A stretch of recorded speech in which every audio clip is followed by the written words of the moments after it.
Save 50% all day Labor Day at Value Village, the ultimate treasure hunt. K2 News, every night at 5. The difference is local. Breaking news this morning, massive explosions shake New Orleans. As the city spirals out of control, there appears to be anarchy, reports of rapes, riots, fires, bodies in the street. The survivors are sick, hungry, tired, and downright desperate. We need somebody to come into the city and help us. We need the National Guard, Mr. Bush. Please send somebody down here to help us. New Orleans officials call the situation a national disgrace. This morning, the country's outrage. How could this happen? Where is the help? And how can thousands of Americans still be stranded and in danger? Full coverage ahead of the critical situation in New Orleans and the rest of the disaster zone. From ABC News, this is a special edition of Good Morning America. Hurricane Katrina, National Crisis, with Charles Gibson, Diane Sawyer, and Robin Roberts. And we do say Good Morning America to you. Yes, hello to all of you on the West Coast. Robin Roberts is off today. It is Friday, September 2nd, 2005, and this is indeed a special edition of Good Morning America for the West Coast. I want to show you some more pictures of that fire and explosion that rocked New Orleans this morning, as if they didn't have enough problems. But there were explosions there just before sunup this morning, and there was a lot of concern that this might be a toxic fire. Nobody yet knows how it started or exactly what's burning.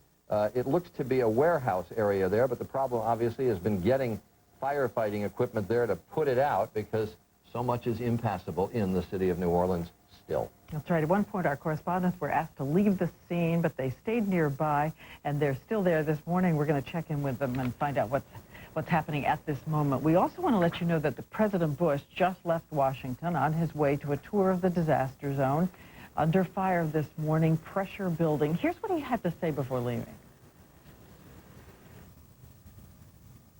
People working hard to help those who've been affected, and I want to thank the people for their efforts. The results are not acceptable. The results are not yet acceptable, and the president saying we will do all we can, talking in the future tense because people are upset there that the federal response has not been adequate so far. Here's the other latest news of the morning. Evacuees from New Orleans are now being turned away from the Houston Astrodome. Officials say it is full, and they're being sent to shelters in other cities. The governor of Louisiana says hundreds of National Guard troops, some of them fresh off the plane from Iraq, are now being sent to New Orleans, and she says they are armed, and if they have to, they know how to shoot and kill. We're going to go straight to New Orleans, though, and our correspondent, Bob Woodruff, who is down there, has been in New Orleans for the last few days. Bob? Charlie, first of all, let me just tell you, you can still see the plume of smoke that came from that fire early this morning. As you said, not exactly clear exactly what it is that is burning. We believe it's some oil drums. Initially, we thought they were toxic. We went out this morning just after we were woken out of sleep about 4:30 Central Time, where we are, 5:30 Eastern Time. A long vibration, a big explosion. We saw off the buildings, reflections of a big glow in the air. We went down and got some pictures also from that, while it was still dark, and you can see the flames as they're coming out of that place. We were evacuated very briefly. Then the mayor came out and said they were not toxic, so we came back here. But let me tell you what's unfolding, a major human catastrophe down here, Charlie. After that explosion, there was quite a stampede, if you will, down at the convention center where thousands of people, refugees, are gathering. I went down there. I just got back a few minutes ago, and I have to tell you, it is a horrendous sight. There are people inside the convention center packed in, little children. They're now cooking on sterno with some food that was dropped late last night. I saw with my own eyes 3 dead bodies still in that building. There was an old man, an old white man on the ground who was in the throes of death, who clearly was going to die fairly soon, and nobody is there to help him. It was very frustrating, very little that we could do either. There are people trapped in there. We even met a woman who is a deputy from the Spanish Parliament, and she says she's been in there and she can't get out. What we didn't see down there, Charlie, is a federal presence at all. There's no emergency workers to help the people out. There's no military presence. We saw a few police cars, but they're back away from the street. So they're not there to do anything. But these people are irate. They are trembling with anger down there. They want buses. Buses came yesterday to pick them up and didn't go. They just left. They didn't pick them up. So they just want some way out, and there's no way to get them out. And the level of frustration I can't underestimate, Charlie. It is absolutely absolutely profound. Back to you. For all the talk, thanks, Bob, for all the talk of problems down there, the most damning thing that Bob has been reporting is the fact there's no one taking control in there when you know the situation is dire. Right, with the National Guard pouring in, and we heard earlier, as you said, that the governor of the state had said that some of them are coming from Iraq and that they have to be empowered. If it's a chaotic situation out of control, they have to be empowered to do what they need to do, including shooting. That question and the question of law and order on the streets of New Orleans, and also questions about the explosion were much on our mind when we talked earlier to the governor of Louisiana, Kathleen Blanco. Governor, could you tell us, first of all, do you know how these explosions occurred? Is it more of the violence? Did someone set them? Diane, we don't know the story right now. There are so many things that could be happening that are just happening of their own volition. It's being investigated. You know, we've got an untenable situation. You never know what's going to happen from one minute to the next. Do I think someone did it? I doubt it, you know, but I can't say that right now. Well, I want to go on to the question then about controlling these streets. As we know, the National Guard are pouring in now. And you said that many of them have come back from Iraq and that they know about shooting and killing. Are you saying you are ordering them to shoot to kill, and whom?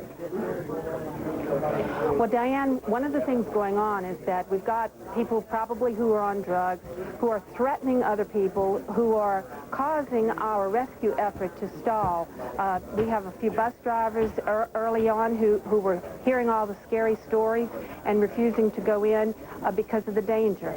I'm not going to tolerate them threatening people. Usually a situation like this brings the best of people out, but people who are sometimes not right in the head, you know, just take off and do these lawless things. We have to get order so that we can proceed with the orderly progression of getting people out of there. And that is our first order of the day. Are you running the risk that people might be shot who were simply trying to get food and water in this chaotic situation? Oh, I say anybody needs to get food and water wherever they can find it. I'm not talking about people who are trying to get survival items. I'm talking about people who are threatening other people. I want to ask you, Governor, about this condition of food and water. Do you have any idea how many people have died, not because of the hurricane, but because of the inadequacy of the response?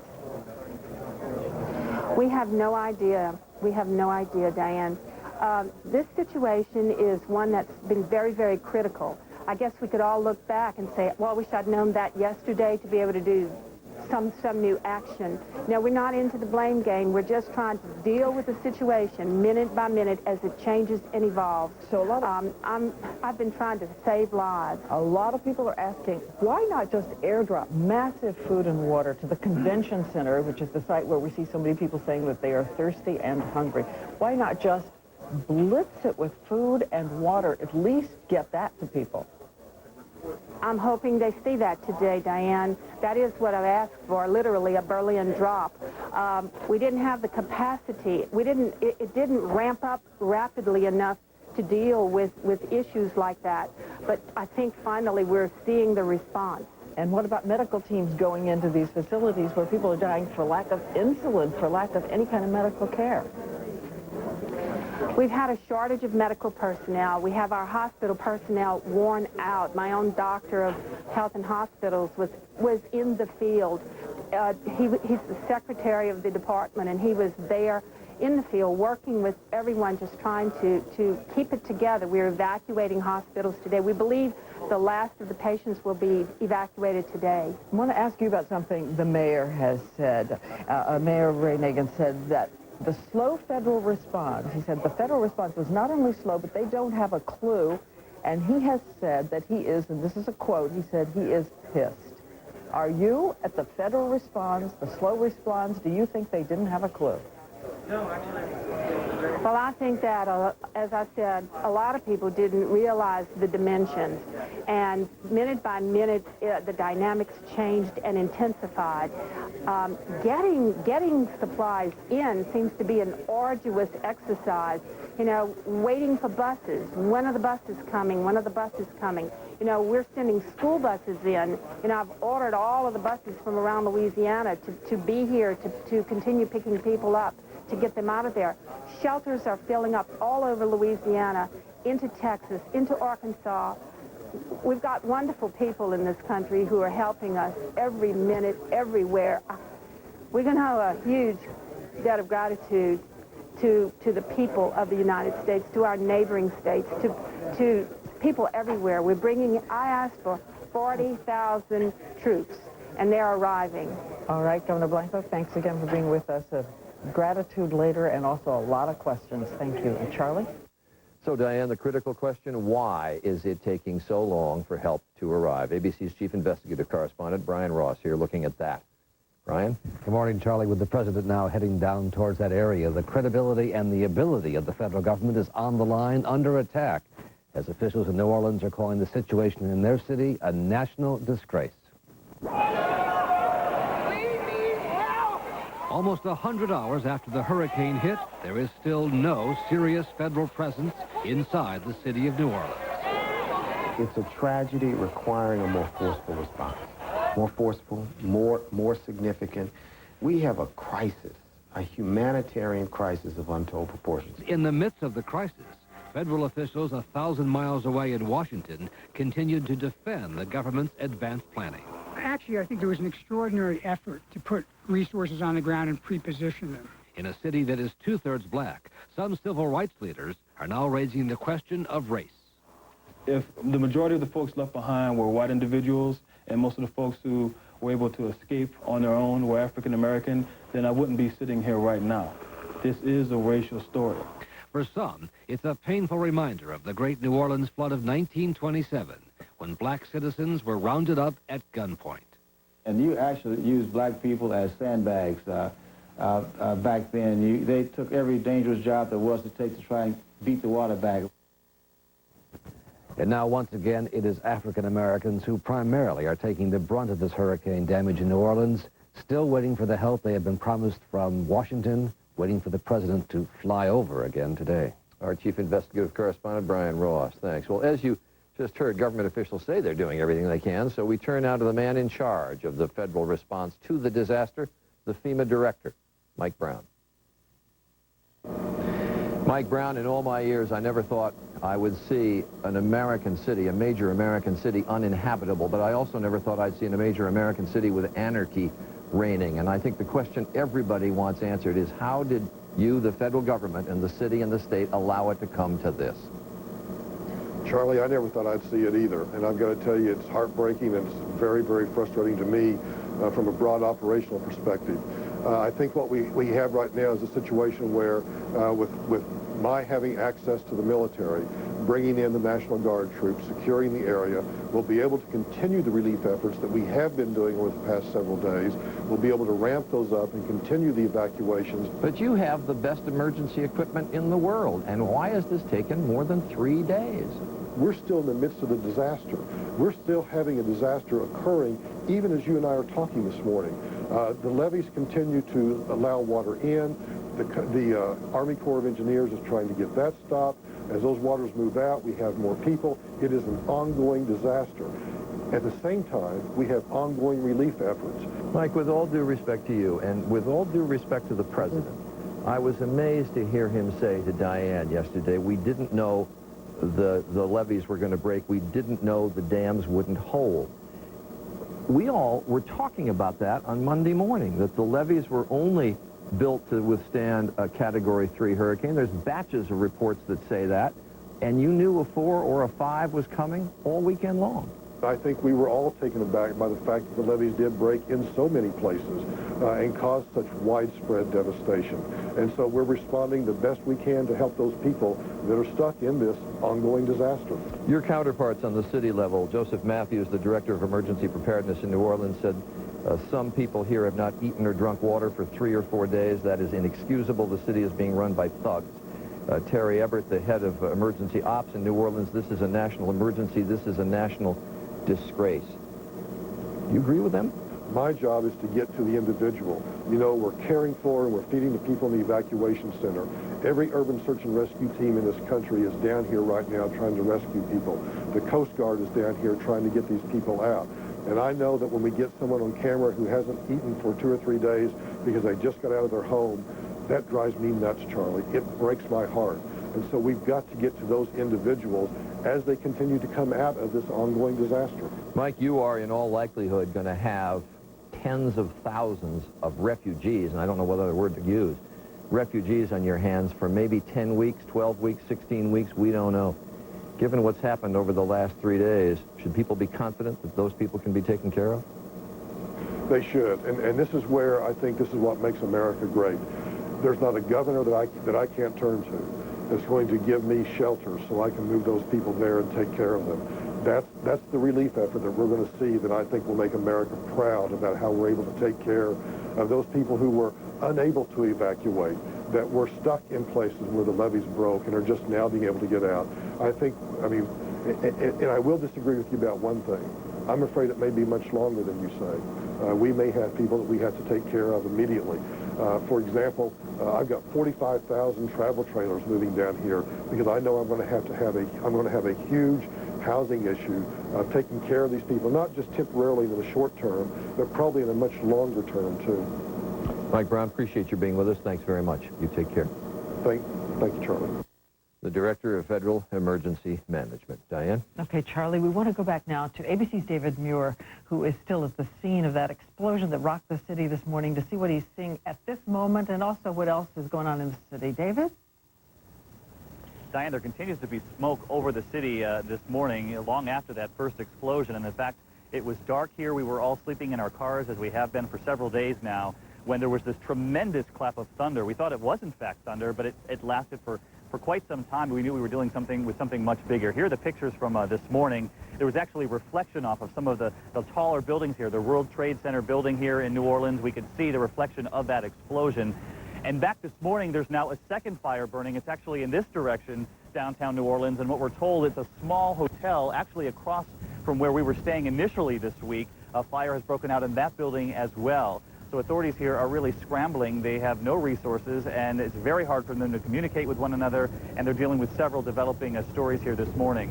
We also want to update you on the Superdome, where the evacuations will continue today. Thousands were taken from the Dome yesterday, and as you know, they were taken to Houston and the Astrodome.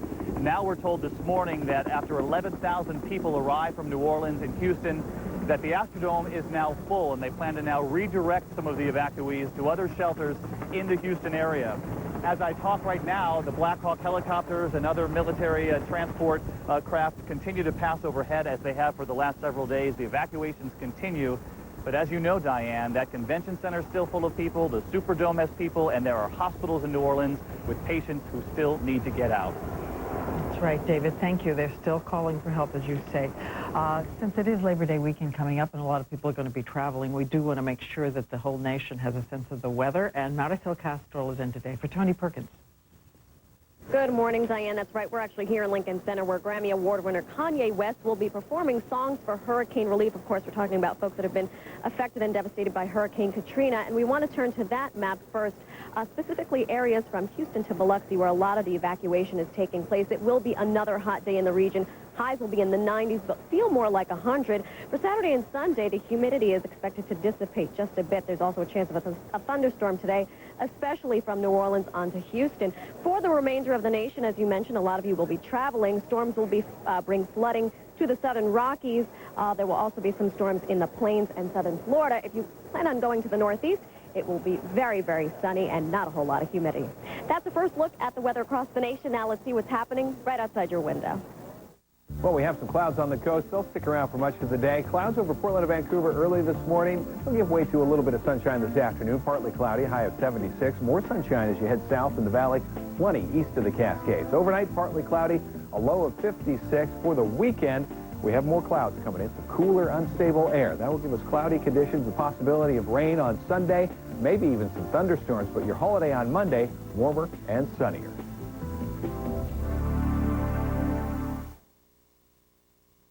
Thank you so much. Of course, I'll have more on your weekend weather forecast coming up a little bit later on in the show. Now back over to Charlie and Diane. We do have one bit of bright news in all of this. Fats Domino, the R&B legend, great rock star. So many people owned his records, me included. It was feared he was dead, 77 years old. We haven't heard much from him lately, but he has gotten out safely. His daughter says she saw a picture of him in the New Orleans newspaper, the Times-Picayune, being rescued by boat We don't have much more detail than that, but as I say, at least a bit of good news. Happy to see that, and we'll take a break. We'll be right back. Coming up on Good Morning America, one man's tragic loss. We found the hurricane survivor whose story moved so many of us. We'll tell you how he and his family are coping, and Katrina's impact on your holiday travel. As we enter the Labor Day weekend, will soaring gas prices cut your trip short?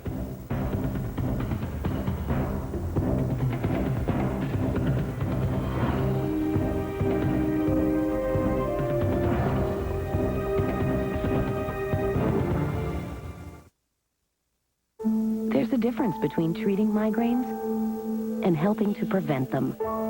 Treating means taking medicine after your migraine starts and waiting for relief. Preventing means taking a daily prescription medicine to help reduce the number of migraines you get.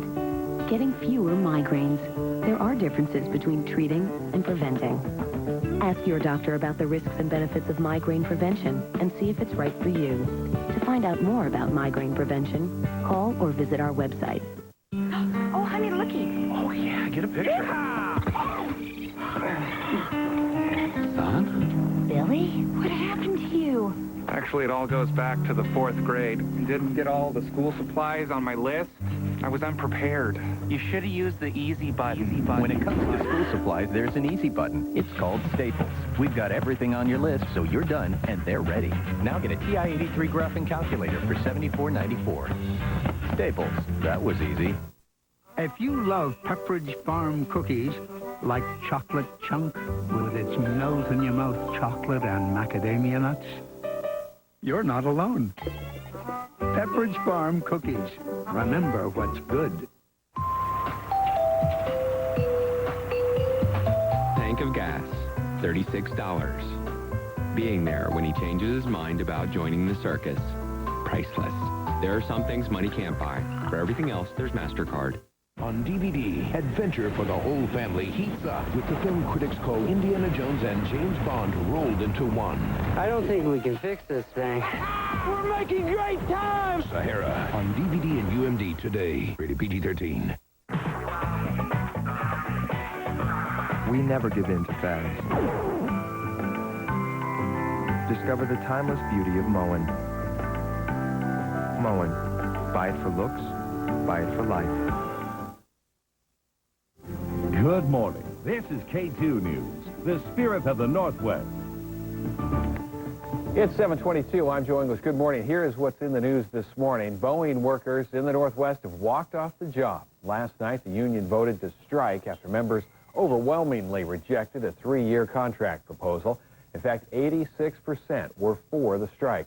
Workers at the Gresham plant started walking the picket line just after midnight. The strike will affect more than 18,000 machinists that assemble Boeing's commercial planes and other key components in Gresham, Seattle, and Wichita. The issues are pension. They want more money in their pension. They want maintenance of benefits, and they want job security. Their jobs have been going overseas. They've been outsourced, and they want it to stop. Boeing says the strike could force the company to slowly shut down commercial airline production. No new negotiations are planned. The gasoline supplies are tightening because of Hurricane Katrina, and that means for the first time, gas prices in the Portland area are at $3 for premium gas. In just the last day, prices soared 6 cents a gallon.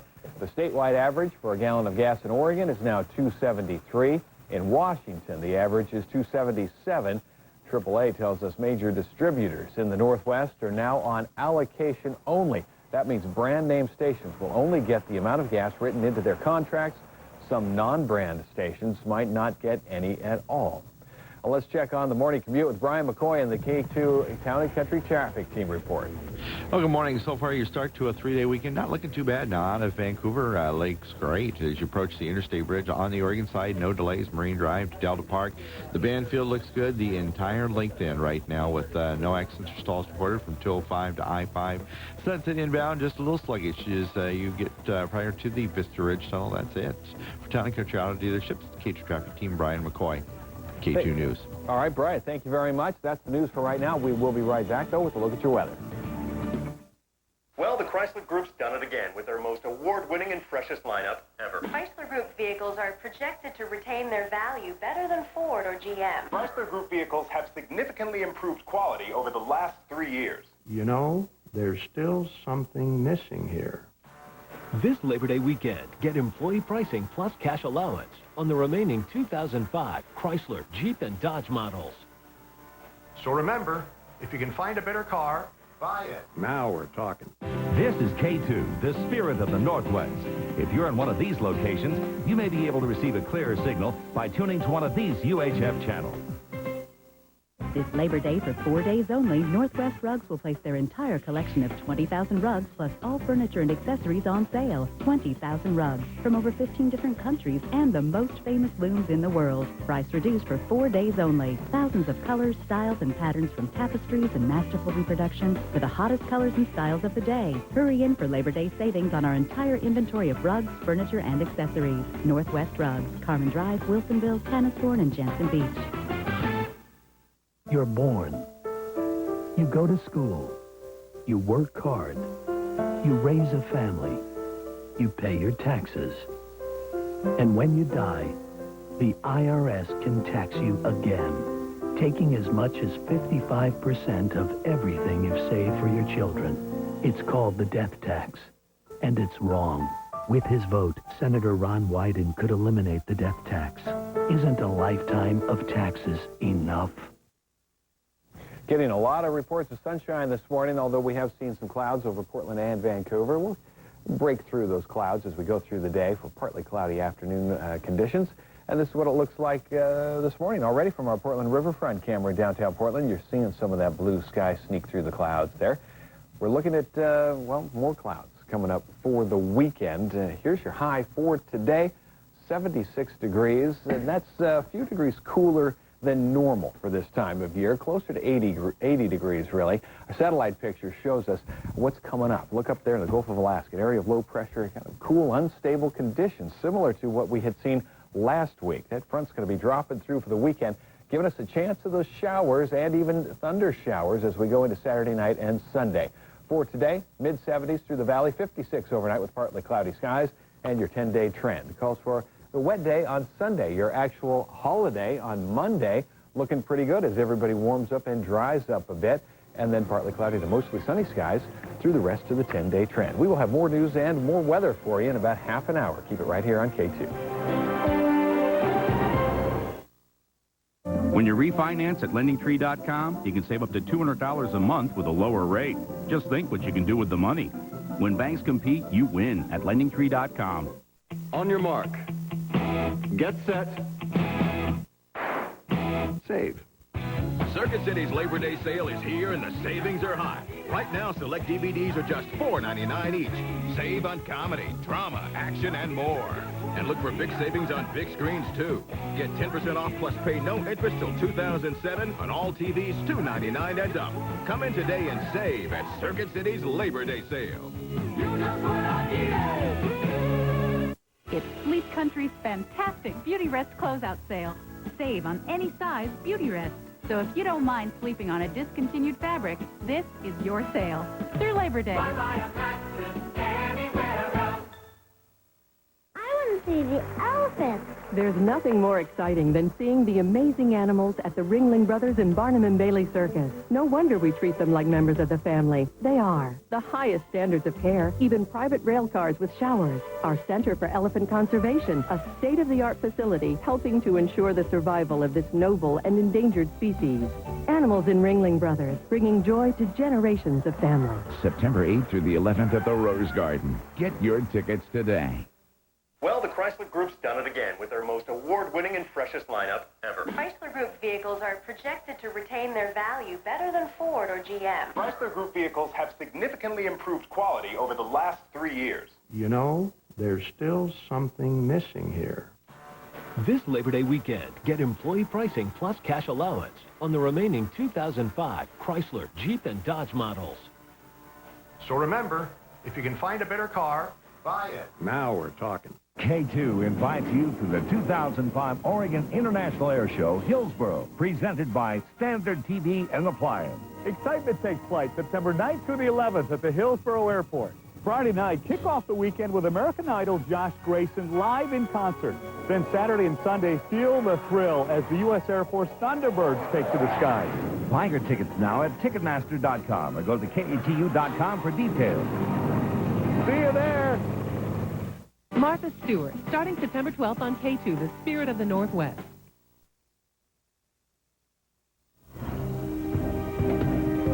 Pictures this morning from a chemical fire burning on the shore of the Mississippi River in the part of New Orleans that firemen apparently can't reach because this has been burning essentially out of control all morning long. An explosion rocked New Orleans just before sunup this morning, and that fire has been visible on the horizon all morning long. Just one more problem for the city of New Orleans. They can't get there, it would appear, to put it out.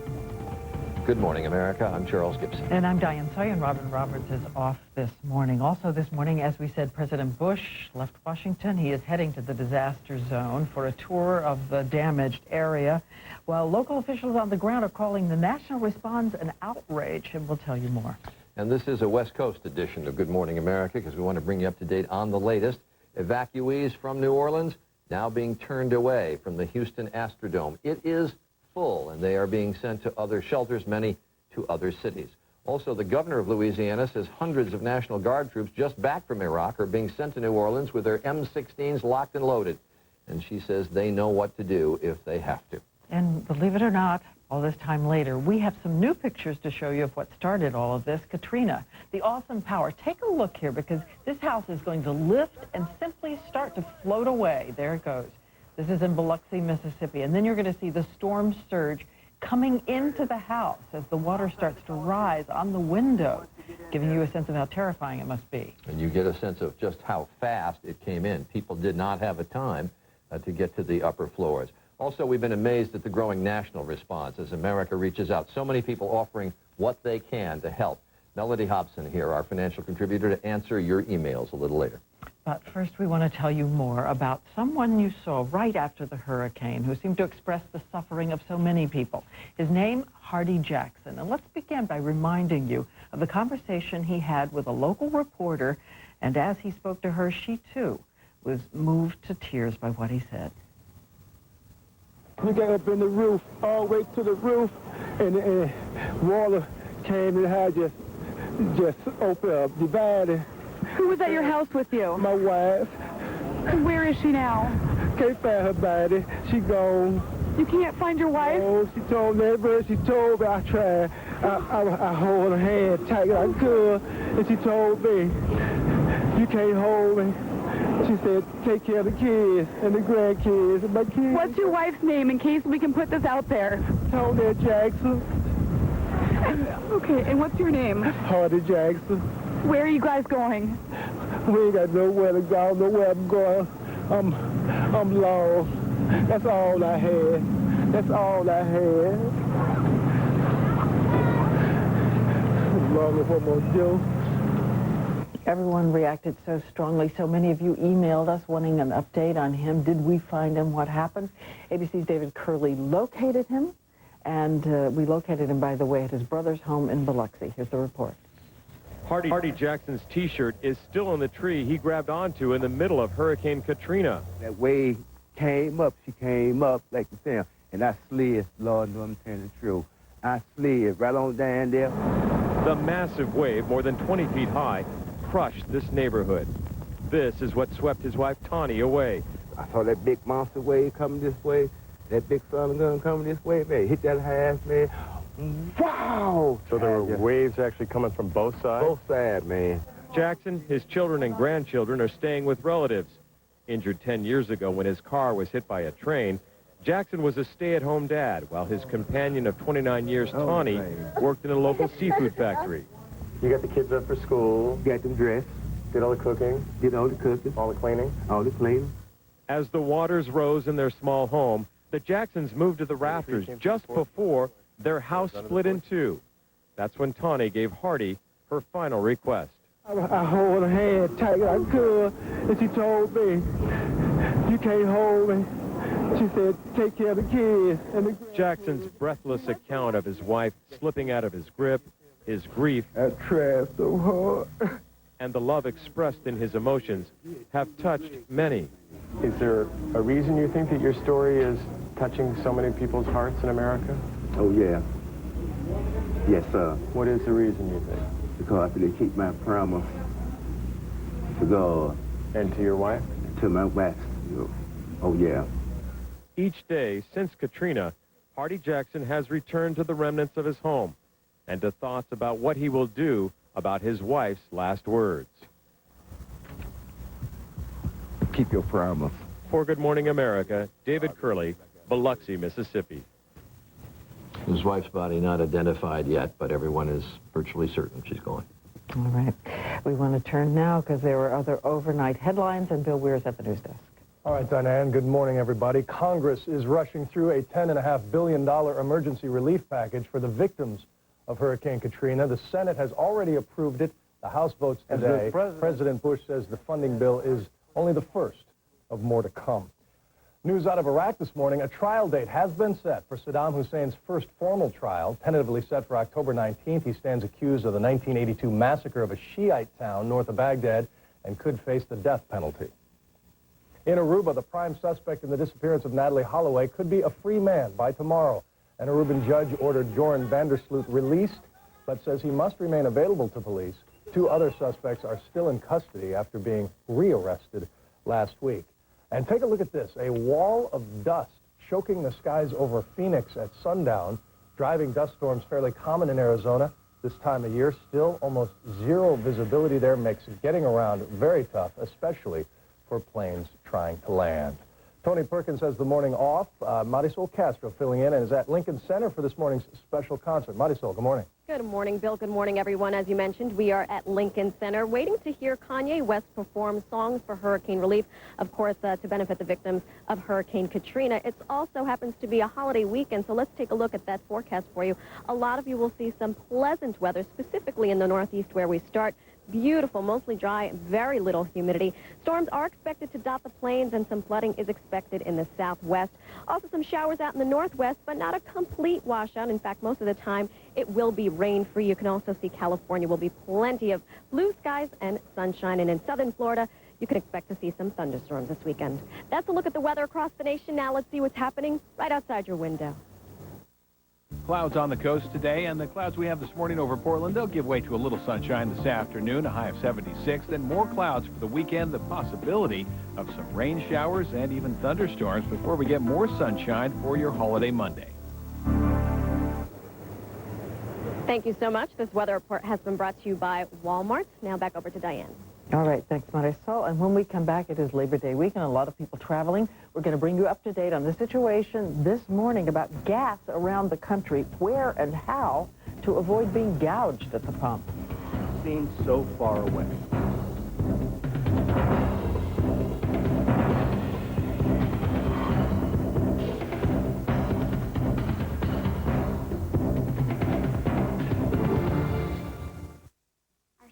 Teacher, and last year she let us dissect a frog. Cool. I get a rabbit in my go, kids. homeroom.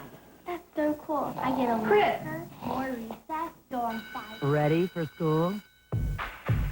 Good thing Walmart's got all the coolest clothes for back to school at their always low prices. So you can get your kids off to the right start. Hey! Oh, come on.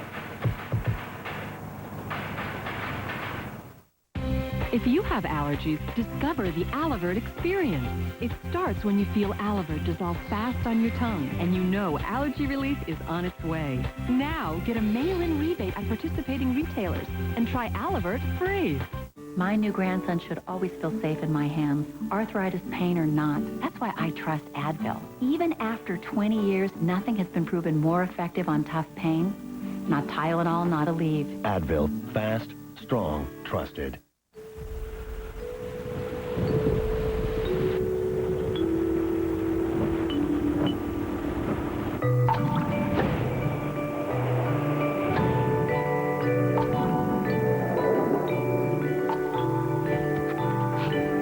Inside all of us is a body in motion,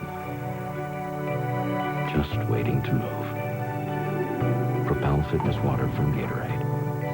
bodies in motion. An all-new movie on DVD. He's got a secret that can't be controlled. He's malfunctioning. And friends that'll make things right. Oh, my good eye! Lilo and Stitch 2. Stitch has a glitch. Only today on Disney DVD. No, I gotta tell you, since I've been hurt and missing work, you've been a big help to this family. No, really. The cash we get from Aflac helps us maintain the house, put food on the table. And my Jenny continues with her piano lessons. Yep, this family's doing just fine. And it's all thanks to...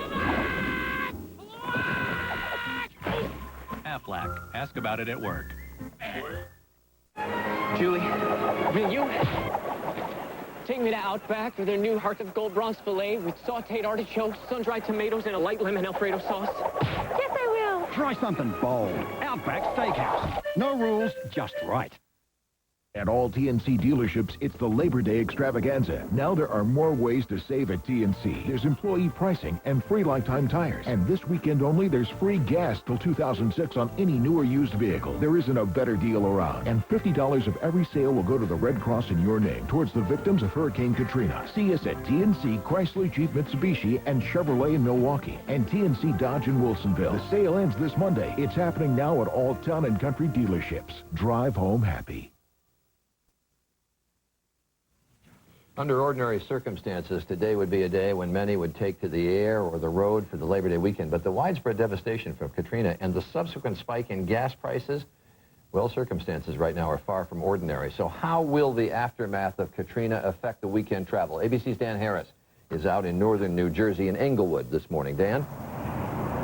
Charlie, good morning. Right now, hundreds of thousands of Americans are preparing to take off for their Labor Day trips, a proposition made much more expensive by those spikes in gas prices you mentioned. It is out here on the highways of America that for the millions of Americans who are not directly impacted by Katrina, it is perhaps most clear that this has become a national disaster. In places closest to the hurricane zone, there are still long lines for gas. In Mobile, Alabama, customers waited only to find out the pumps had gone dry. Out of fuel. Governors in some states are warning gas station owners against price gouging. At this station in Louisiana, a reporter found an owner lowering prices only when the camera got there. In Connecticut, one station stopped selling gas because of the high cost of bringing it in. We're just taking a stand against price gouging, and we won't do it. We won't be a party to it. Drivers across the country, including New York City, are fed up with higher prices. They're trying to blame it on a hurricane that's in New Orleans. We're in New York. 14 gallons, $48. Too quickly, too fast, too expensive, too unexpectedly. How worried should you be about Labor Day travel? Experts say there will be fuel for planes and gas for buses, but if you're driving yourself, prepare to pay. When you're talking about 20 cents, 40 cents in the period of a week, I mean, gas prices may well go over $4 in some parts of the country. This is going to really hit people in the wallet when they're at the pump. All right, so the big question is, when will the prices come down? The experts say the key to that is the refineries. Refineries are places that take crude oil and turn it into gas that we can all use. 8 refineries were shut down by Katrina. At this point, Charlie, only one of them has plans to go back into operation, and that could take 2 weeks. Back to you. All right, Dan Harris, thanks very much in northern New Jersey. So should people rethink their Labor Day plans? AAA's Justin McNall is joining us now from Washington, D.C. Justin, Dan just said people are prepared to pay, but I think the question that they have in their minds is, will gas actually be there? Do we have reports of shortages, and are they spot shortages or throughout the country?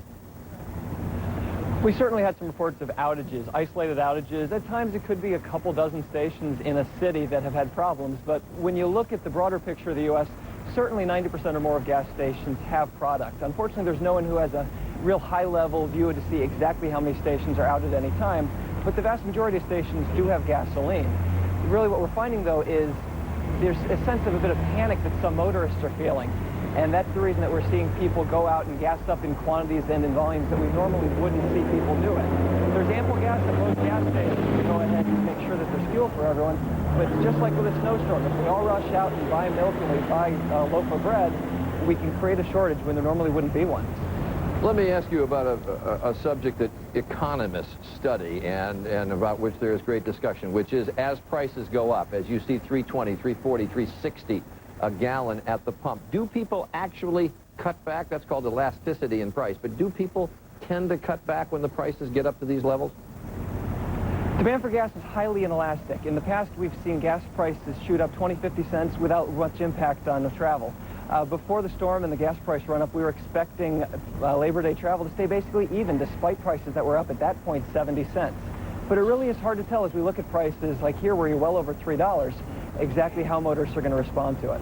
And any chance people will get to the airports and my flight may be canceled because the airlines don't have fuel? There's been a little bit of concern initially on that. However, the airlines have some pretty good responses to it. If you're flying from Milwaukee to Atlanta, for example, where there's a concern about having enough jet fuel in Atlanta, they'll just load up in Milwaukee to have enough fuel to do the return trip. So it's a fairly sophisticated system that they have here, certainly to get them through the next week or two as the refineries and the pipelines get back on board. All right, Justin McNall, appreciate you being with us this morning with some good information. Thanks for being here.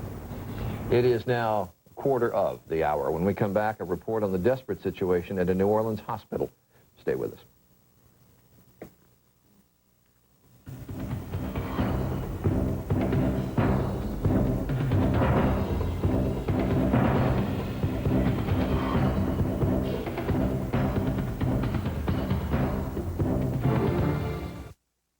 It's the last weekend of summer, but that's no reason for the summer breezes to end. The Home Depot can help. Right now, get 20% off every ceiling fan in the store. Beautiful designs from the best brands like Hunter and Hampton Bay, America's #1 ceiling fan. And now through Labor Day, get no payments and no interest for 12 months store-wide when you use your Home Depot or Expo consumer credit card. Summer is slipping away. Make the most of it. At the Home Depot, you can do it. We can help.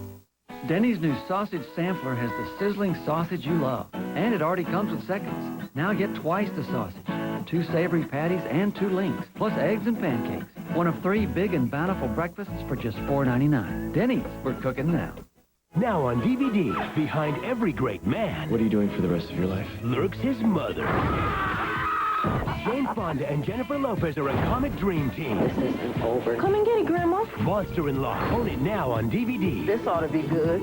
No matter what you're into, there's only one way to go back to school. Get hooked up with Dell. This Dimension desktop with an Intel Celeron processor is only $299. Plus, get a free printer. Get more out of now. Dell PCs use Intel Celeron processors.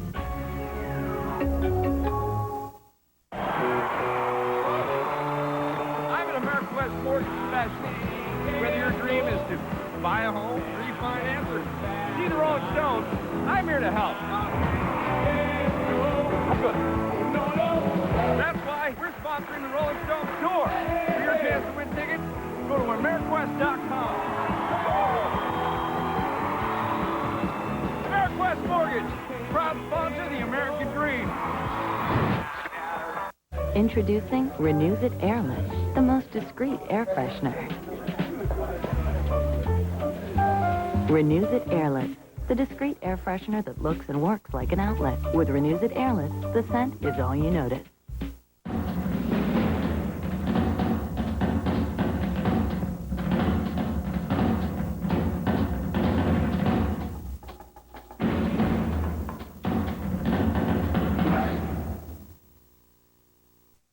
June, July, and August mean one important thing. Summer discount days at Oaks Amusement Park. Ride bracelets are good all day this summer, and they include a free roller skating session, too. It's a great value for your money. Summer discount days at Oaks Amusement Park and roller skating rink. Every meal can be special when you bring back dinner and dessert. Pick up any family meal with 8 or more pieces of freshly cooked KFC chicken, home-style sides, and biscuits, and you'll get a delicious double chocolate chip cake for free. Bring back dinner and dessert at KFC. K2 invites you to the 2005 Oregon International Air Show, Hillsboro, presented by Standard TV and Appliance. Excitement takes flight September 9th through the 11th at the Hillsboro Airport. Friday night, kick off the weekend with American Idol Josh Grayson live in concert. Then Saturday and Sunday, feel the thrill as the U.S. Air Force Thunderbirds take to the skies. Buy your tickets now at Ticketmaster.com or go to KATU.com for details. See you there.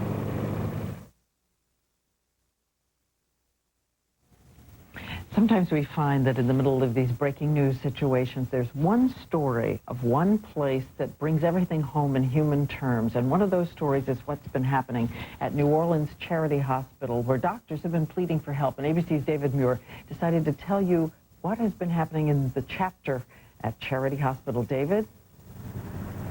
Diane, it's incredible to think that we are now in day 5 after this hurricane, and there are still patients in these hospitals. As you mentioned, Charity Hospital, which is in this direction behind me toward the Superdome. A banner hanging from the hospital window earlier in the week talked about their resiliency. It said, "You can't tear us down," but those banners have changed now. Yesterday, one hanging from the building said, "Stop the lying and get us the hell out of here." They are desperate inside the hospital, desperate to get out. It was the voice of desperation reaching out from inside New Orleans Charity Hospital on Thursday. We have very little food to give our patients. We have approximately 200 patients left. We have had 5 deaths. In the heart of a ravaged downtown, Charity Hospital, a hospital that has served the city for more than 250 years and is the city's main public health care facility, people have already been without electricity, running water, or sanitation for 4 brutal days. Hundreds of patients, family members, and healthcare workers are still trapped inside. We're working under horrendous conditions and dangerous conditions for our patients. We have portable potties that are overflowing with feces on the ground. We're working in the dark with just a flashlight. We need assistance in getting out as quickly as possible. But for Charity, the help has been slow to come. It's like we've been forgotten. You know, I don't understand why the federal government has dragged its feet. Then the unthinkable. Reports of snipers shooting at the helicopters attempting to airlift the sick. It put all the evacuations on hold. When we can't get proper security to help our people evacuate the hospitals, we just can't do it. It's too risky. But for Dr. Kirsta Kurtzberg, there can be no more waiting to be rescued. We are doing essentially third world, developing nation medicine. Probably even more desperate than that. And another banner, which I was alluding to earlier, was also hanging from the building. It said simply the date yesterday, 9/1/05. We are still here. Charlie, Diane? All right, David Muir, the situation at Charity Hospital in New Orleans. When we come back, Melody Hobson is going to answer more of your emails. People writing to us saying, how can I help? Melody's checking into the answers, and she'll have them. Stay with us. You count on Office Depot for your business supplies, so count on Office Depot for his back-to-school supplies. Office Depot has his school list and everything on it, all with our everyday low price guarantee. And for all your school supply purchases, Office Depot will give 5% back to your child's local school. Just ask for your school's 5% ID number. That's 5% his teacher can use for the classroom supplies they need. Now that's taking care of business. Office Depot. Taking care of business. I have my boy. I have his memories. From Academy Award-nominated director Lasse Hallström. I don't want you here. Einer, please. Telling me I have a grandchild? On September 9th, one man will discover... I want to know what killed my boy. I killed the miner. Is that what you want to hear? His life is just beginning. Robert Redford, Jennifer Lopez, and Morgan Freeman. Granddaughter. Nice thing for a man to have. An Unfinished Life, rated PG-13. Special sneak preview Saturday and Sunday. I am dedicated. And I'm a diabetic. That's how I feel when I test with my meter, the Accu-Check Aviva. Designed to fill correctly the first time, to make every strip count. The new Accu-Check Aviva system.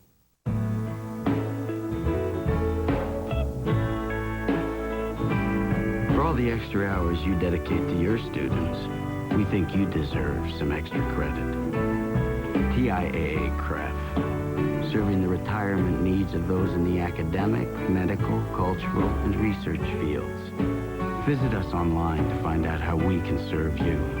TIAA-CREF, financial services for the greater good. These multivitamins are about the number of ingredients. Centrum knows it's about something more. Centrum balances combinations of nutrients to help them work to their full potential. They assure an effective level of vitamin D to help your body absorb calcium better. C recharges E to optimize antioxidant power. With 8 interactive combinations that help your body get more out of Centrum.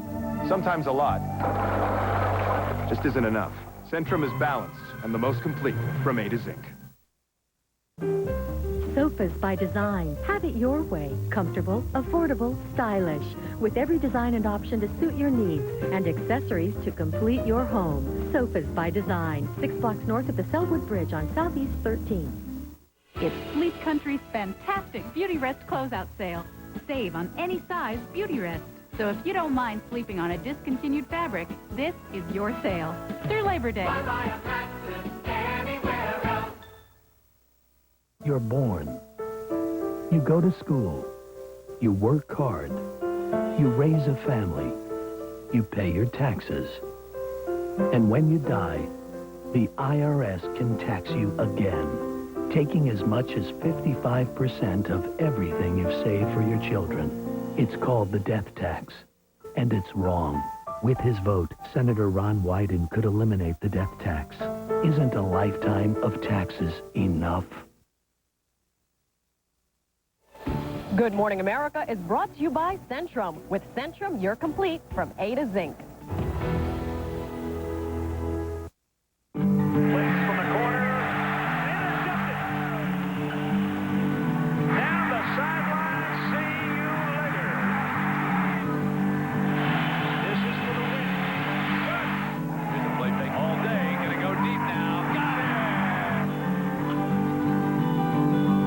Dr. Pepper College Football Kickoff Weekend on ABC features a triple header Saturday with Notre Dame Pitt in prime time and wraps up with a showdown between Miami and Florida State Monday night. Come in, freshen up. Cash in, cash up. It's that simple during Lazy Boy Furniture Gallery's Cash In, Cash Up rebate event. Find sofas, recliners, and more to freshen up your look. Cash in on rebates up to $150 or cash up for even more money by choosing a Circuit City gift card. That's up to $200 cash back. So hurry in to the Cash In, Cash Up rebate event at Lazy Boy Furniture Gallery. Sale ends soon. Albertsons 6-foot sub sandwich, check. Deli platter, check. Fruit bowl, check. Steakhouse Choice Premium Angus Grilling Steak. Woo! Fire in the hole! Pies, cakes, cookies. What am I forgetting? Fresh bone-in rib steaks, $4.77 a pound, any size package. Fresh sweet corn, get 10 ears for $2. And 12-pack Albertsons soda pop, assorted varieties, 6 for $10. Take the labor out of Labor Day at Albertsons, helping make your life easier. In Washington, it's called give and take. Politicians give the very wealthiest Americans a $1 trillion tax break and take from Social Security and Medicare benefits. Senators give billionaires and heiresses a repeal of the estate tax and take $75 billion a year from our children's future. Unless you take action and stop this $1 trillion giveaway. Contact your senators today. Tell them to support real reform, not repeal of the estate tax. Make it fair for all Americans. There are a lot of sales this weekend, but the biggest sale is at JR Furniture in Gresham. Buy with no payments until February 2006 and no interest until 2009 at 40 Northwest Burnside Road in Gresham. All local news, weeknights at 6:30 on K2. Good morning. This is K2 News, the spirit of the Northwest. It is 7:58. Good morning to you. I'm Joe English, and here's what's making news this morning. More than 100 Oregon National Guard soldiers will soon be headed for the battered Gulf Coast states. Governor Ted Kulongoski spoke with Louisiana's governor by phone yesterday. Kulongoski said he's sending the 1186th Military Police Company to New Orleans to help restore civil order there. That 107-person unit is stationed in Salem and Milton Freewater. Governor Kulongoski says Oregon can supply the people, but the Iraq war is taking a toll in other areas. Our assets, like the vehicles to transport these people, are all deployed in Iraq or Afghanistan or Kuwait right now, and that's why I have to call on the Air Guard over in Idaho and Washington, because they're the ones that are going to provide the transportation for us to get there. Well, the governor says he doesn't believe this will be the last call for help that Oregon will receive. Well, let's check on the morning commute. Here's Brian McCoy with the Town and Country K2 traffic team report. On the Sunset heading inbound, some slow traffic from Canyon exit working down towards 405 on I-5 northbound. Just some slow traffic past Williger Boulevard. Do have an accident, Schultz Ferry at Davies. That's not blocking. The Banfield looking good all the way in from 205 to I-5. For Town and Country Auto Dealerships and the K2 traffic team, Brian McCoy. K2 News. Thank you, Brian. Let's check your weather. We've got a mixture of clouds and sunshine as we go through the day today. Satellite picture, though, shows us some cooler, unstable air coming in for the weekend, and that's going to drop the temperatures. 76 today, but closer to 70 degrees for Saturday and Sunday. 56 and partly cloudy overnight. And then we do see a chance of showers Sunday morning. Possibility, once again, of some thunderstorms, but by Labor Day, we look drier and warmer with a high of 77. We'll have more news and weather for you in about half an hour. Stay with us.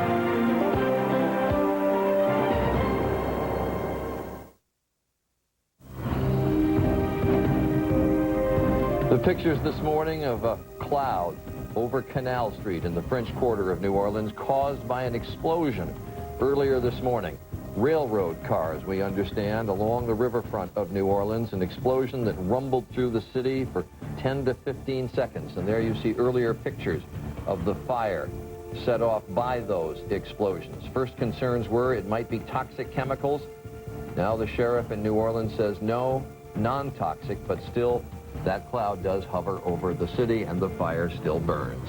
And the governor worried that perhaps it was arson, perhaps it was deliberate. No word on that yet. No word investigating how it came about. Good morning, America. Once again, Robin is off today. It's Friday, September 2nd, 2005. Bring you up to date on the other news this morning from the disaster zone. Evacuees from New Orleans now being turned away from the Houston Astrodome. It's full. They are being sent to other shelters in other cities. And as the city of New Orleans spirals into something approaching anarchy, the governor of Louisiana says hundreds of National Guard troops just back from Iraq are being sent to New Orleans, and they have their M16s, and they know what to do. And we're going to keep you up to date on all of that this morning. We're also going to do more of our special series, America Reaching Out. We've received a mountain of emails from you asking how you can help. And so our financial contributor, Melody Hobson, who's been reading all the emails, is here this morning to answer some of your questions. We also have an amazing story of a couple separated from their 2-day-old baby. And the baby has now been found. But first, we want to get the latest from New Orleans this morning. Let's go to ABC's Bob Woodruff. Good morning, Diane. You can still see this cloud that has moved through the French Quarter here. We were woken about 5:45 this morning Eastern time with a huge explosion that rumbled for about 15 seconds. Most of us were sleeping in the vehicles, and we got out of bed and we looked down towards the buildings. We saw a large orange glow. At first, police were quite panicked about it, and they said that they thought this was some toxic chemical plant that exploded. But it turns out that it was just a series of rail cars, as you mentioned, and the mayor said it was not toxic. We all came back into place here. This is really certainly the last thing the city needs right now. They're still trying to come to grips with this hurricane. There was more violence overnight. We did hear gunfire throughout the city overnight a couple times. It seems, though, that the military and the police are getting a little bit more under control here. There was a much greater military presence last night, certainly around the two major shelters here in New Orleans, which is the Superdome and the Convention Center, both of which are being cleared out. Again, buses rolled overnight to get people out of that area. There's a growing tension, I should say, as well, between the mayor of New Orleans and the federal government. He said that, in a quote from the mayor, that the federal government doesn't have a clue about what's going on down here. They're very frustrated about the federal response to this disaster. Charlie? Bob Woodruff, thanks very much. Appreciate it. Reporting from New Orleans. Want to give you some more now on that mass exodus from New Orleans that Bob was talking about, from Texas to Illinois, from emergency shelters in Little Rock to the massive Astrodome in Houston. Refugees continuing to stream out of New Orleans and into temporary safe havens, and lives still most uncertain. ABC's Barbara Pinto is in Houston. Barbara? Good morning, Charlie. Here at the Astrodome, Houston officials thought they'd be able to put up 25,000 people. That is clearly not the case. There are about 12,000 people inside, and we are being told that here at the Astrodome they are running out of blankets, food, and room.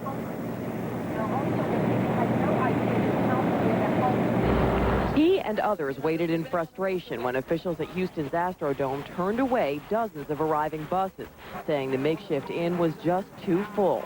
Exhausted and desperate, families continued to recount the horrors of their ordeal at the New Orleans Superdome. People died in that Superdome, and you don't know nothing about it. In the confusion, some of Katrina's refugees were left on the street, abandoned by their drivers. Finally, officials agreed to allow them in. Those that are on site will be processed. Thousands had already arrived here earlier, famished and in need. The flood of Katrina's homeless stretches across the country. On the internet, some are offering places to stay.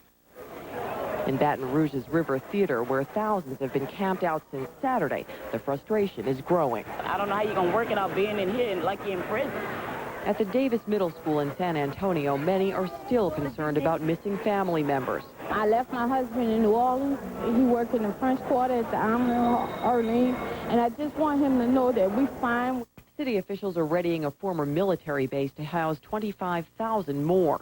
In Houston, Madeline James and her niece found themselves at this fire station, thankful for donated clothes. We used to see people walking on the street with shopping baskets, homeless and stuff, but we never dreamed we'd fall in these same shoes. Upstairs, firefighters have taken in the Taylor family, all 77 of them, and the requests for food and shelter keep coming. It turned into 88 people the first night, and then also now it's gone to thousands. When we go back, we don't know where we're going to go because we don't have nothing to go to. Yeah. The buses continue to pull in here this morning, and city officials have even moved some people over to the Reliance Center next door, where they set up a medical unit. People who come here, the refugees who come here on buses, may not stay. If they are well enough, they could be sent to other shelters in Dallas or in other states. Diane? Okay, thanks so much. I want to turn now. Imagine being these parents in this time of crisis. A mother and father forced to leave their newborn son behind in a hospital's care just as Hurricane Katrina hit.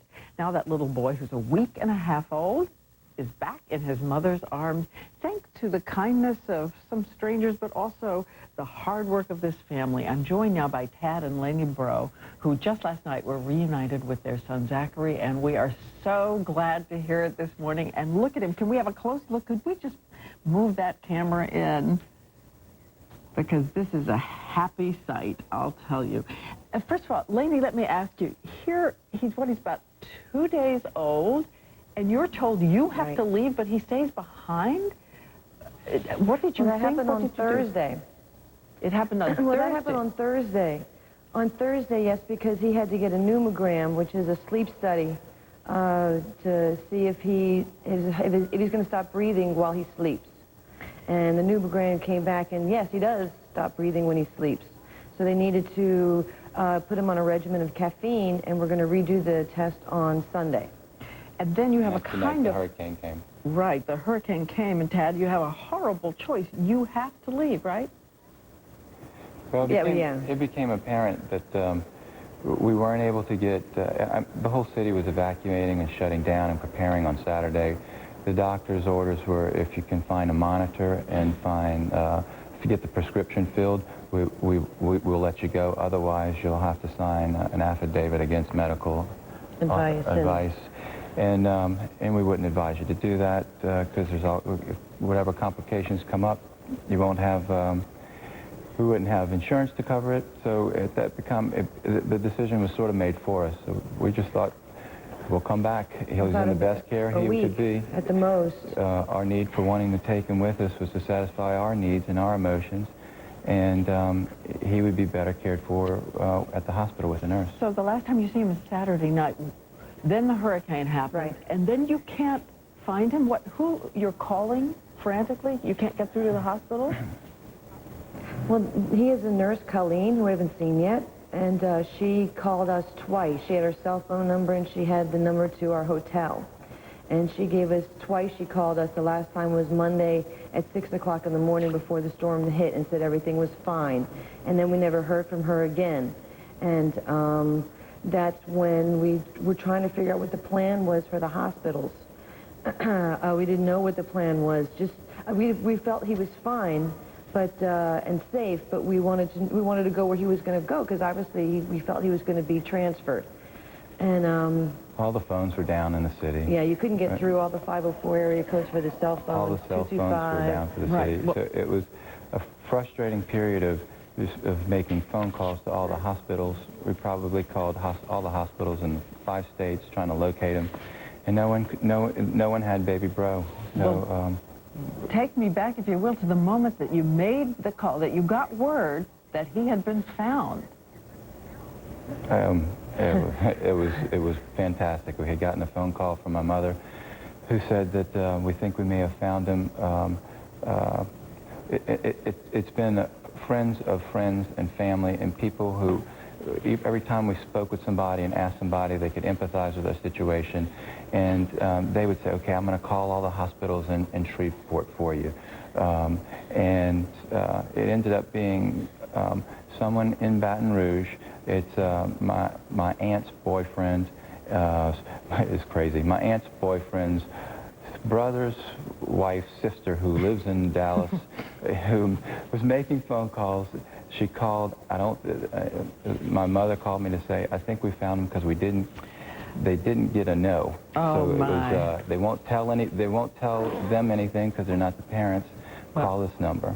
So we called it. And we don't even really know what route he took. We don't really know for sure how he ended up here. We knew he left at 11:20 the night before, and then we knew that he arrived at 4:30 yesterday afternoon, and we got a phone call. It is such... And the tears just started flowing. I bet they did. There's such joy to see him back in your arms, and God bless your aunt's boyfriend's brother's wife's sister and that phone call. Thank you so much, and have a great day, the three of you. Diane? Yes? Diane? Yes. Could I say one thing, though, please? I made a mistake when we were on CNN before. It was my understanding that the hospital was evacuated and hasn't been evacuated. And it's also my understanding that FEMA is saying that it's evacuated. So I'm not sure exactly what's going on, but I really hope somebody would look into that for us. Because only the mothers and the babies were taken out of that hospital. And they don't have any supplies. So if anybody can hear me, I hope they can look into that, because there's still 600 people at that hospital. We promise you that we will. We will do that and get back to you. Thank you very much. Okay, thank you again so much. Let's head over to Bill Weir, who, I should point out, just got back from the Gulf himself. Bill? Diane, good morning. President Bush is promising better results in communities ravaged by Hurricane Katrina. Before leaving the White House this morning to tour some of the hardest hit areas, he expressed criticism over the progress of the relief effort. A lot of people working hard to help those who've been affected, and I want to thank the people for their efforts. The results are not acceptable. And before departing, the president also said he wants to reassure victims they will get on top of the situation. A major development this morning in the Natalie Holloway case. A judge in Aruba is releasing prime suspect Jorn Vandersloot from jail. Vandersloot could get out as early as tomorrow, but he must remain available to talk to police. And the birthday cake, honoring even your oldest friend, rarely, if ever, goes up in flames, but apparently 20,000 lit candles are too many. A cake to celebrate a centennial in Alberta, Canada, ignited, clearing the room. They kept singing there somehow, but firefighters had to use retardant to put it out. Make your old age jokes now. That is the news at 8:12. Marisol Castro in for Tony Perkins. She's up at Lincoln Center for this morning's special concert. Good morning, Marisol. Good morning, Bill. Good morning, everyone. Well, folks are starting to gather to see Grammy Award winner Kanye West as he performs songs for hurricane relief. Of course, that performance is coming up just a little bit later on in the show. It happens to be Labor Day weekend, so let's take a look at your weather forecast. A lot of you are going to see some sunshine and not a whole lot of humidity. I'm going to start out in the west. Not bad. A few showers in the northwest. Otherwise, very, very dry. You can see temperatures in the 60s. The rain will be confined to the southeast and parts of the plains. Areas affected by Hurricane Katrina, of course, that's from New Orleans to Gulfport and Biloxi, will be mostly dry. Temperatures are expected to be in the 90s. Somewhat lower humidity, so that's some good news. The northeast is definitely the best place on this map. Blue skies, sunny skies, not a lot of humidity. Florida is expected to be wet. That's a look at the weather across the nation. Now let's see what's happening right outside your window. Well, we have some clouds on the coast. They'll stick around for much of the day. Clouds over Portland and Vancouver early this morning. They'll give way to a little bit of sunshine this afternoon. Partly cloudy, high of 76. More sunshine as you head south in the valley. Plenty east of the Cascades. Overnight, partly cloudy, a low of 56. For the weekend, we have more clouds coming in. Some cooler, unstable air. That will give us cloudy conditions, the possibility of rain on Sunday, maybe even some thunderstorms. But your holiday on Monday, warmer and sunnier.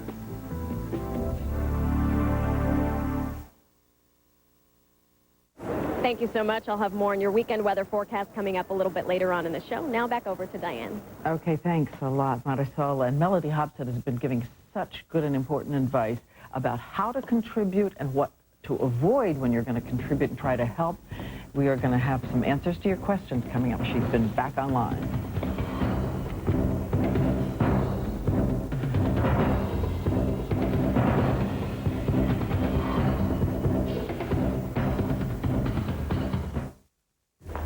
Hey, a new drink. Ingredients: high fructose corn syrup, inositol, pyridoxine hydrochloride, maltodextrin, glucurono something or other. Of course, my favorite, caffeine. Or Florida orange juice. Ingredients: fresh air, rain, sunshine. A glass of Florida orange juice every morning is a natural way to get many of the nutrients you need. Florida orange juice. Healthy, pure, and simple. Hydrocortisone creams work fine for a dry, itchy spot. But what if you've got more than a spot? New Cordaid Anti-Itch Lotion. It's the only maximum strength hydrocortisone treatment in an easy-to-spread lotion. Cordaid makes it better. Critics and audiences across the country agree. Run, Don't Walk to the movie event of the summer. March of the Penguins, rated G. Now in theaters. OnStar Center, this is Bernard. Oh, please, I lost my truck and my granddaughter's inside. Okay, ma'am. Okay. Let me unlock for you. Ma'am, I'm sending a signal right now. I'm going to keep you on the line. How's your granddaughter doing? Oh, she's sound asleep. Good. She's a nervous wreck, and she's sleeping quietly. Just go ahead, take a few moments and just breathe. I've never done anything like that before. It happens. We'll go ahead and check the door. Oh, I think I heard something. Yes. Oh, thank you. You're very welcome. OnStar by GM. To learn more, visit OnStar.com. I was always going, having to go in the middle of traffic and just starting and stopping, having to go in the middle of a ball game and then not being able to go once I got there, and going at night, going and going. I thought I had a going problem. My doctor said I had a growing problem. It wasn't my bladder. My prostate was growing.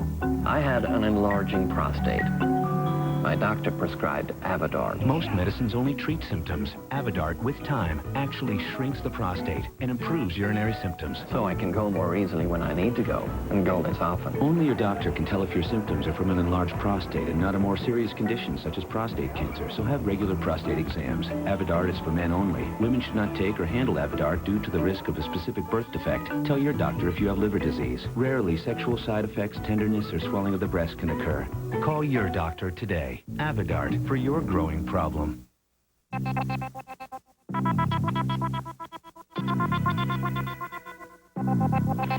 The Pier 1 bedroom sale. Get everything you need for your bedroom. Hurry in and save up to 50%. At Pier 1, life more interesting. Come in, Mother Bird. Mom has pulled a surprise present from the closet. It's a what? It's Disney Pixar's Toy Story 10th Anniversary 2-disc DVD. With an all-new game, deleted scenes, and more. Own it on DVD this Tuesday. Mission accomplished. LensCrafters gives you an unconditional happiness guarantee. 30 days to wear your new glasses. Decide if you love them or exchange them till you do. Or your money back. LensCrafters. You'll see. We're better. And get $100 off any glasses. I want to return to something we started yesterday as America reaches out. Our Good Morning America financial contributor, Melody Hobson, who has been reading all of your emails and searching for answers to questions about how you might help. And she is back with us this morning. Let's start with just an overall look at donations. What do you know? Well, the good news is that the donations are coming in. In 4 days, the American Red Cross has raised $70 million. Most of it has been from corporations. Corporations like Chevron has given $3 million. The Walt Disney Company that owns ABC has given $2.5 million. McDonald's has given $5 million. And, of course, lots of individual gifts. And a lot of corporations, I understand, are finding creative ways to give. Yeah, there have been some really neat ideas. U-Haul, as an example, is giving 30 days free storage to anyone who's been hit by the hurricane. Singular is giving free cell phone service at stations where there are relief camps that have been set up. The other thing that's really neat, they have a roving station that goes out and gives cell phone service to people who are stranded, which I think is just terrific. All right, let me go to some of the emails that we've gotten. And people come back to this theme of trying to give goods. We got an email from Endicott, New York. Billy Barr, I know that you noticed. We have quite a lot of baby formula that our daughter can't use and boxes of infant cereal. Is there an organization collecting food? Natalie Sanders asked if there's some way for individuals to donate clothing. As I said yesterday, there's no way to accommodate the goods. The only thing that these organizations can take is money. Money is easily transportable, it is not perishable, and one size fits all. It's really, really important to send the money. Now, one way that you can send the money, if you don't have it but you have the goods, thinking about selling what you have, a yard sale, a garage sale. Many people are going on eBay and selling things, and eBay has a terrific page where they will take those donations and put them right in the hands of the relief organizations. Someone's selling their Dave Matthews concert tickets and donating the money to the American Red Cross through eBay, which is a terrific idea. So they sell through eBay and then take the money and give it to the charity. That's right. All right. Talk to me about education. I know a lot of people have written in saying, what are kids going to do about schools, elementary schools, high schools, even colleges? Well, of course, the first and foremost thing that they need is food and shelter, but they are putting plans in place for schools. There are 135,000 school children who have been displaced in Louisiana. Those kids are being sent to Baton Rouge. They're being sent to Texas. They're coming up with some great ideas. In Baton Rouge, as an example, they are making they're splitting the day. The morning, the Baton Rouge kids will go to school. In the afternoon, the New Orleans kids will go to school. In Texas, they're just accommodating all of the kids and saying, we know classrooms are going to be more crowded. We're just taking them all in. Universities have been very interesting. There are 75 to 100,000 university students in New Orleans alone, and those students are being accommodated all over the country. For example, if you're from Tulane and you go to Syracuse University, they'll take you for free. The Florida University system said they'll take all of the kids. Vanderbilt says they'll call them visiting students and take them. Well, that's so terrific. And just in 30 seconds, I know you've run across some scams that are rising. Really bad ones. The first is called a Trojan. People will send you a picture of the devastation. You open it up. It unleashes a virus on your computer. It allows hackers to get into your computer, take personal information, identity theft. The second one, people calling you or sending you an email saying for a fee they can find your loved ones. Hang up the phone. All right. All good advice. Melody Hobson, and delivered in your normal style. Thanks very much. We'll be back. Coming up, Good Morning America's Summer Concert Series is presented by Natural Citrus Listerine. You go first. You go. Nope. You first. No. After you. Well, actually, I insist. Don't be afraid. This Listerine is less intense. Ladies first. Age before beauty. You want to fight plaque, gingivitis, and bad breath. So get over your fears. Let's see what you're made of. Excuse me. Just try Natural Citrus Listerine. All of Listerine's germ-killing power. But less intense. You guys should really grow up. Natural Citrus Listerine. You can handle it. Germs can't. Top critics are calling The Constant Gardener sizzling. There's an epidemic coming. Hair-raising. Pharmaceuticals right up there with the arms dealers. Exhilarating. Edge-of-your-seat thriller. Get out! The Constant Gardener. Rated R. Now playing. Find fabulous fall savings this Labor Day weekend at Hancock Fabrics. Save 50% on fleece with 47 fashion colors and new stylish prints. Home decorator fabrics up to 50% off, and McCall's patterns only 99 cents each. The savings start Thursday at Hancock Fabrics. With 3,800 students and a staff of 200, Carol is a formidable woman. But she was no match for something smaller than the point of a pencil. It knocked her out so fast she didn't know what hit her. It was a clot. Like Carol, if you've been hospitalized with heart-related chest pain or a certain type of heart attack, what doctors call ACS, chances are you've had a clot. But now, Carol's doctor is helping increase Carol's protection against heart attack and stroke by putting her on Plavix. Plavix, in combination with aspirin and other heart medicines, helps provide greater protection against heart attack and stroke than aspirin and other heart medicines alone by helping keep blood platelets from sticking together and forming clots. If you have a stomach ulcer or other condition that causes bleeding, you shouldn't use Plavix. When taking Plavix alone or with some medicines, including aspirin, the risk of bleeding may increase. To minimize this risk, talk to your doctor before taking aspirin or other medicines with Plavix. Additional rare but serious side effects could occur. Ask your doctor about Plavix today, because no matter how formidable you are, you're no match for a dangerous clot.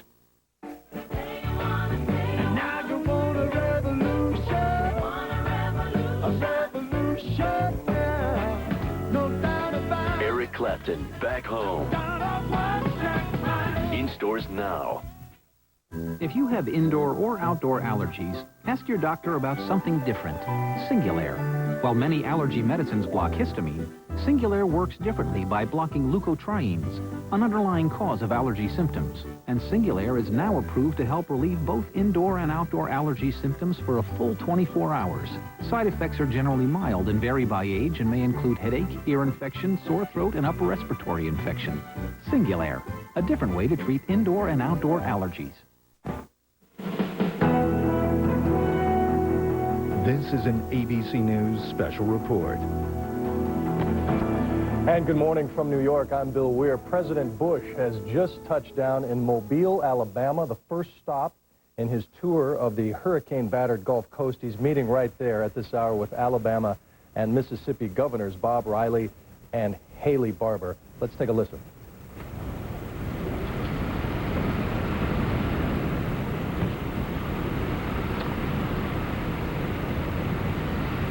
We can't actually hear audio of the discussion going on with the governors and the president there. He's going to take a helicopter tour of the Alabama-Mississippi coast a little bit later in the day. This is his first boots-on-the-ground tour of the devastation following Hurricane Katrina.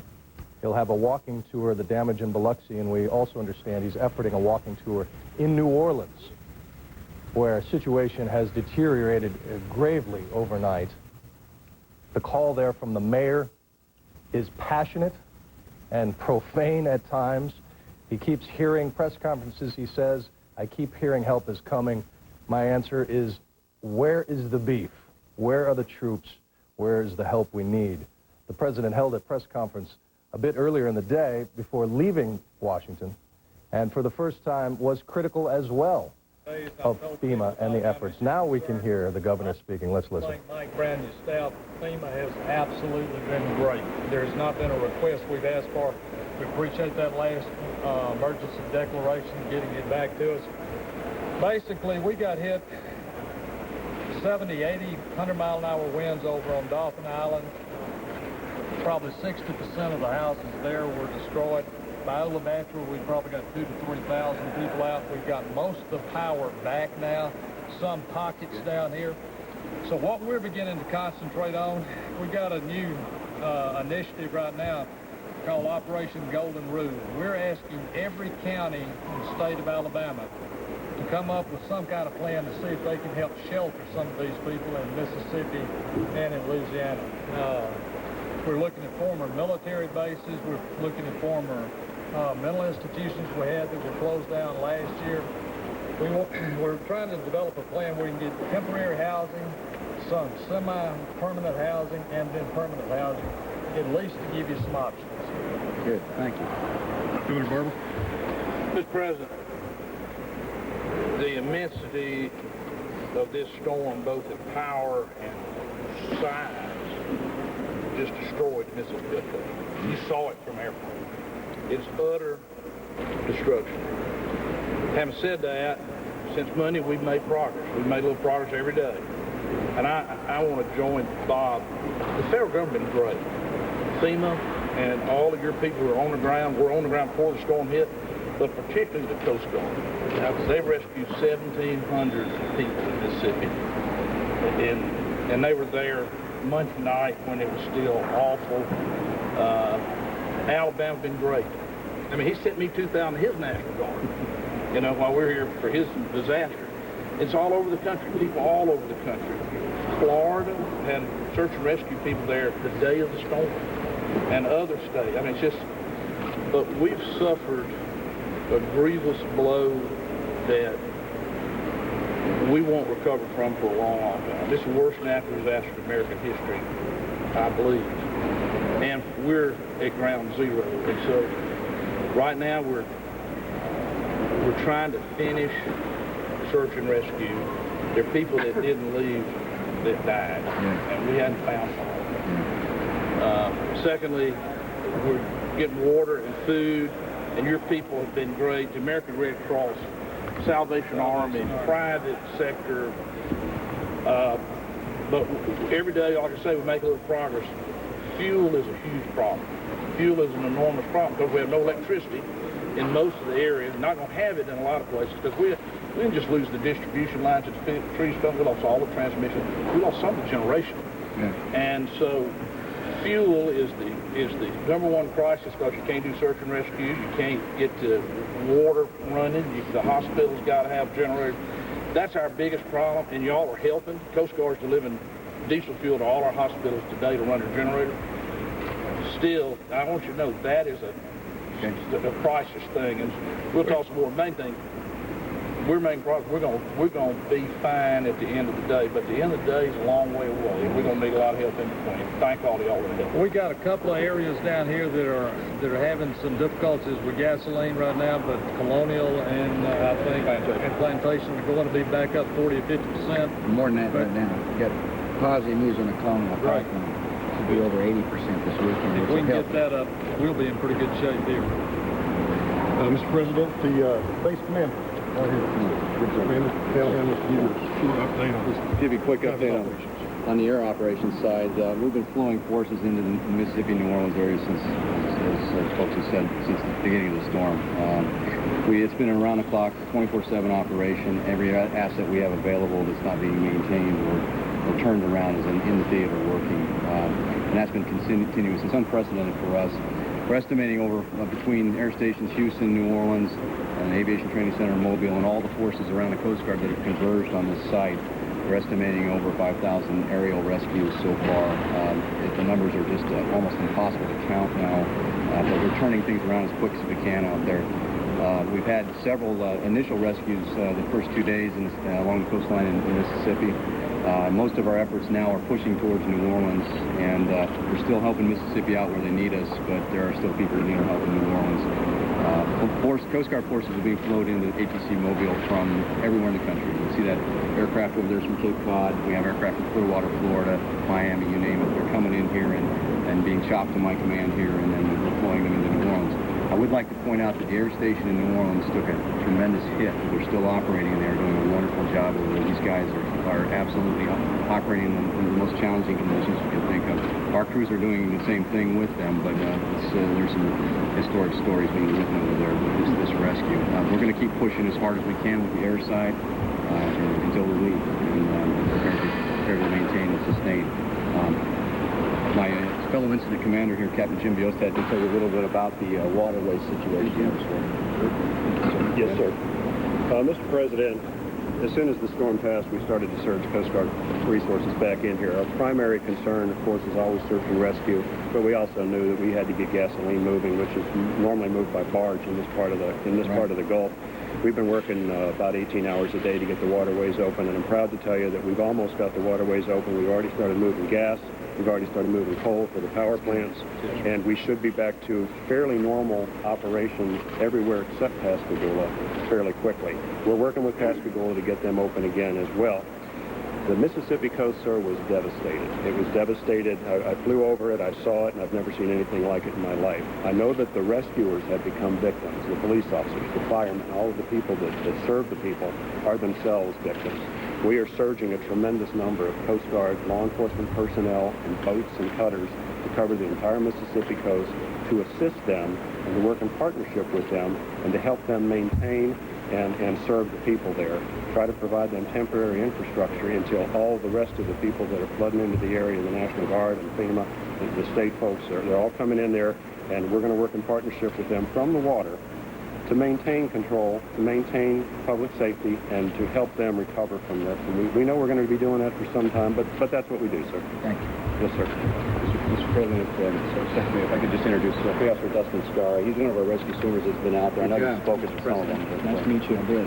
Dustin can tell you a little bit about what he's seeing out there on some of these rescues. If you just summarize it for him. Primarily, I've been flying at nighttime. I wasn't expecting to see what I could see. Flying over the rooftops, it kind of looks, if you were looking at the stars at night, those are flashlights, so which star do you pick? So we go down to an area, we locate, go down, primarily roof-to-roof rescue, picking up families of 4 to 5, sometimes pets with them too, so we're taking their animals out. And it's primarily word of mouth. They're telling us, so-and-so Johnson's down the street, you got to pick them. They don't have, they don't have flashlights. You can hear them, so we mark that location, drop them off, and come back. It's never ending. But the families themselves have really been helping each other out. They're sticking together, and we're really thankful that we're coming in and getting them out. you know, I hope we're making a dent in it. And now I think we're working more with the bigger hotels, the condominium complexes. We've been working a lot of days in, you know, hundreds of people coming up, and but we're trying to get them off as best that we can. And there's been a lot of civilians out there. A hotel manager at the Days Inn, he was staying there. He said, I'm not going to leave until everybody else is out. So there's some people over there that are, you know, helping out their fellow mankind, you know. So there's some good stuff going on, people helping people, and we're just trying to do that. Good job. All right, thanks, Mr. President. Subject to your question, sir, we're ready to... Well, first, I want to say a few things. I am incredibly proud of our Coast Guard. We have got courageous people risking their lives to save life. And I want to thank the commanders, and I want to thank the troops over there for representing the best of America. I want to congratulate the governors for being leaders. He didn't ask for this when he swore in, but you're doing a heck of a job. And the federal government's job is big and it's massive, and we're going to do it. Where it's not working right, we're going to make it right. Where it is working right, we're going to duplicate it elsewhere. Now, we have a responsibility at the federal level to help save life, and that's the primary focus right now. Every life is precious, and so we're going to spend a lot of time saving lives, whether it be in New Orleans or on the coast of Mississippi. We have a responsibility to help clean up this mess, and I want to thank the Congress for acting as quickly as you did. Step one is to appropriate $10.5 billion. But I got to warn everybody, that's just the beginning. That's a small down payment for the cost of this effort to help the good folks here rebuild.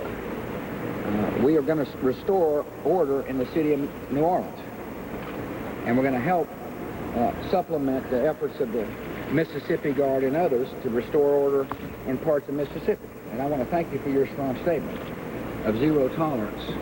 The people of this country expect there to be law and order, and we're going to work hard to get it. In order to make sure there's less violence, we got to get food to people. And that's a primary mission, is to get food to people. And there's a lot of food moving. And now it's one thing to get it moving to a station, it's the next thing to get it in the hands of the people, and that's where we're going to spend a lot of time focusing. We got a lot of rebuilding to do. First, we're going to save lives.